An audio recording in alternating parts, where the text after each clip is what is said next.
보니까 법정형은 10년 이하의 징역 또는 5천만 원 이하의 벌금인데 실제 선고형은 300만 원 벌금, 실제 선고형은 징역 6개월에 집행유예 2년 이렇게 나오는 거예요.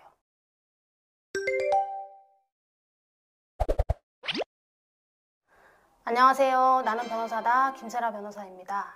이제 여러분들이 어떤 형사사건에 본인이 당사자가 되면 변호사님 이거 법 찾아보니까 10년 이하의 징역이라고 되어 있는데 저 10년 동안 감옥 가야 되나요?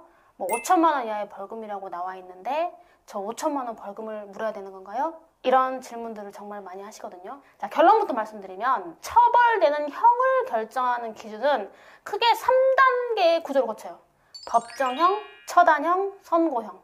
자, 일단 법정형은 말 그대로 형법 또는 특별형법, 그러니까 법률에 규정된 구성요건에서 정한 그 죄의 형의 종류와 범위예요. 예를 들까요? 형법 347조에는 사기죄라는 죄가 있는데 거기 보면 사기죄는 10년 이하의 징역 또는 5천만 원 이하의 벌금에 처한다라고 되어 있어요. 또 살인죄는 형법 제250조에 나오는데 사람을 살해한 자는 사형 무기 또는 5년 이상의 징역에 처한다라고 되어 있어요. 자, 이렇게 10년 이하의 징역 또는 5천만 원 이하의 벌금, 사형 무기 5년 이상의 징역, 이게 바로 법정형이에요. 법에서 정해놓은 형. 자, 근데 이대로 처벌되는 게 아니라는 거예요. 자, 그 다음이 뭐냐면은 처단형이라는 거예요. 이 처단형이라는 건 뭐냐면 법정형을 구체적인 사실관계에 적용함에 있어서 법률상 가중사유 또는 법률상 감경사유 또는 재판상 감경사유를 적용해서 처단의 범위가 구체화된 형벌을 말해요. 그러니까 법정형은 법에 정해진 형을 말하는 거고 처단형은 그 법정형을 기준으로 놓고 법률상, 재판상, 가중, 감경 사유가 적용될 게 있다면 다 적용을 시켜가지고 플러스 마이너스를 만들어가지고 처단할 형을 다시 정하는 것. 이게 처단형이라는 거예요. 그래서 이제 법률상 가중 사유 중에 대표적인 게 경합범 가중이에요. 이게 뭐냐면 한 사람이 여러 개의 행위로 여러 개의 죄를 범한 거예요. 그랬을 경우에는 경합범 가중례에 따라서 딱딱딱 나눠집니다. 그 다음에 이제 법률상 감경 사유는 뭐 심신미약, 농화자, 방조범, 장애미수, 중지미수, 불능미수 이런 것들이 있고 또 좀 특별한 게 위증죄나 무고죄에 있어서 그 사건의 재판이 확정되기 전에 자백 또는 자수한 때 이때도 법률상 감경 사유에 해당합니다. 그 다음에 여러분 그 유명한 장량 감경이라는 게 있어요. 이게 뭐냐면 재판상 감경이에요. 그러니까 판사님의 장량, 판사님의 재량으로 형을 감경해준다, 깎아준다라는 거거든요. 그래서 대부분의 사례에서 웬만하면 장량 감경까지는 해줍니다. 근데 이제 너무 죄질이 불량하거나 정가가 너무 많다거나 피해자가 엄벌을 탄원한다거나 또 사회적으로 지나치게 이슈가 되는 그런 좀 뜨겁게 들끓는 사회적인 사건이라거나 그런 것들 좀 이례적인 거니까 일반적인 경우에서 보통은 장량 감경까지는 해준다고 보시면 돼요.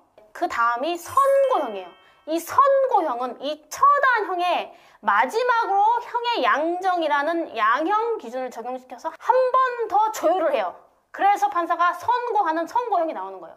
그러다 보니까 법정형은 10년 이하의 징역 또는 5천만 원 이하의 벌금인데 실제 선고형은 300만 원 벌금, 실제 선고형은 징역 6개월에 집행유예 2년 이렇게 나오는 거예요. 그래서 처단형에서 선고형으로 가는 그 형의 양정은 형법 51조의 양형 기준을 가지고 하는 거예요.